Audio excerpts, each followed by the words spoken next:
کہ حضرت عمر رضی اللہ تعالیٰ عنہ حاکم نہیں ہے، خلیفہ ہیں۔ حاکم نہیں ہے، خلیفہ ہے۔ خلیفہ اور حاکم میں کیا فرق ہوتا ہے؟ خلیفہ حکم پر حکومت قربان کر دیتا ہے۔ حاکم کون ہوتا ہے؟ جو حکومت پر حکم کو قربان کر دیتا ہے۔ وہ کہتے ہیں میری حکومت نہ جائے، شریعت جاتی ہے تو جائے۔ خلیفہ کون ہوتا ہے؟ وہ کہتا ہے شریعت نہ جائے، حکومت جاتی ہے تو جائے۔ وہ حکومت کی پرواہ نہیں کرتا، وہ خلیفہ تھے۔ خلیفہ 22 لاکھ مربع میل میں اسلام پھیلانے والا شخص، جو اللہ سے مانگا گیا یا اللہ عمر دے دے مجھے، یا اللہ مجھے عمر دے دے، دے دیے گئے۔ بدھ کو دعا مانگی، جمعرات کو عمر اسلام میں آ گئے۔ بدھ جمعرات کی درمیانی رات حضرت ابوبکر کی پٹائی ہوئی، شام کو بڑی شدید مرنے کے قریب ہو گئے، اٹھا کے لائے گئے۔ آپ نے دیکھا تو آپ کا رو رو کے برا حال ہو گیا۔ تو اس وقت آپ نے دعا کی، اے اللہ اسلام کو عزت ہے ان دو میں سے ایک، عمر یا عمر۔ ایک ابو جہل کا نام عمر بن ہشام ہے، ان کا نام عمر بن خطاب ہے، لیکن آپ نے فرمایا میرا جی چاہتا ہے کہ عمر بن خطاب ہو۔ رات کو دعا مانگی، جمعرات کی صبح کو عمر بن خطاب قتل کا ارادہ کر کے اور ایمان سب منور ہوئے، مشرف ہوئے۔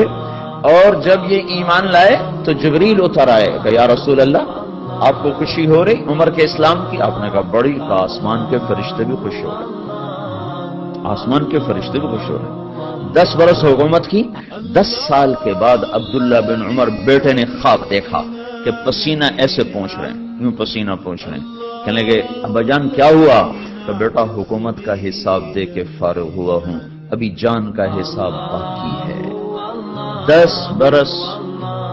برس کے بعد خواب دیکھا تو کیا کہہ رہے ہیں؟ ابھی حکومت کا حساب دے کے فارغ ہوا ہوں، ابھی جان کا حساب دینا باقی ہے۔ حالانکہ یہ وہ شخص جب راتوں کو جاگتا تھا لوگ سوتے تھے، اس کی روٹی کوئی اندر نگل نہیں سکتا تھا، اتنی سخت روٹی ہوتی تھی، نگلی نہیں جاتی تھی۔ مہینے میں 1 دن گوشت کھاتے تھے، صرف 1 دن۔ ایک دن بیٹے نے کھانے پر دعوت کی تو نوالا منہ میں رکھتے ہی وہ ہاتھ کھینچ لیا، بیٹا میں نہیں کھاؤں گا۔ کیوں؟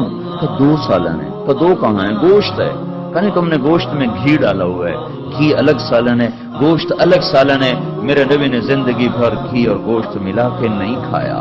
کہ ابا جان میں نے کوئی فضول خرچی نہیں کی، آج مجھے گوشت سستا مل گیا تھا تو میں نے آدھے درہم کا گوشت لے لیا، آدھے درہم کا گھی لے لیا، دونوں کو ملا کے بنا دیا، تو اس میں کوئی فضول خرچی نہیں ہوئی۔ کہا نہیں بیٹا، عمر کا ہاتھ اندر نہیں جا سکتا، میرے نبی نے گھی اور گوشت کو اکٹھا نہیں کیا۔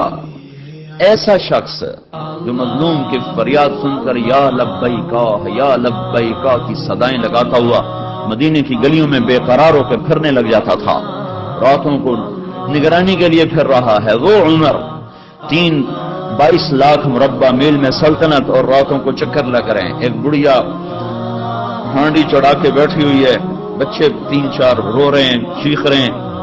اماں کیا بات ہے، یہ بچے کیوں رو رہے ہیں؟ کھانا کچھ نہیں، بھوک سے رو رہے ہیں۔ یہ کیا ہے؟ کہ یہ تو تسلی کے لیے ہے، پانی اوپر چڑھایا ہوا، اندر کچھ نہیں ہے۔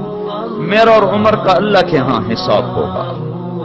تو عمر کی آنکھوں میں آنسو آ گئے۔ عمر کو تیرے حال کی کیا خبر؟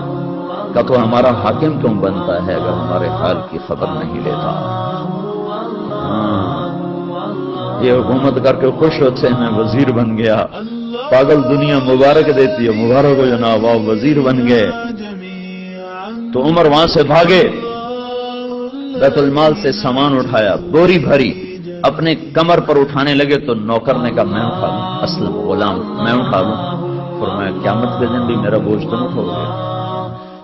بوری اٹھائی اور بھاگے ہوئے آئے اور آ کر جلدی سے اس میں گھی اور پنیر اور کھجور، حیسا ایک عرب میں حلوہ بنتا تھا، حیسا، وہ جلدی سے تیار کیا اور لکڑیاں ڈال کے پھونک مار رہے ہیں۔ اسلم فرماتے ہیں غلام کہ میں دھواں ان کی داڑھی میں سے نکلتا اور آنکھوں سے آنسو بیت میں دیکھ رہا تھا، وہ بے قرار ہو کے آگ جلا رہے تھے یہاں تک کہ وہ حیسا تیار ہوا۔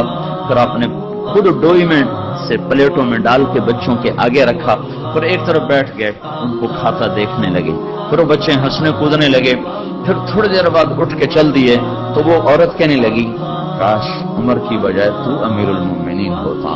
تو یہ نہیں کہا کہ وہ میں ہی ہوں، کہا اماں جب تو امیر المومنین سے ملے گی تو مجھے بھی وہیں پائے گی، مجھے بھی وہیں پائے گی۔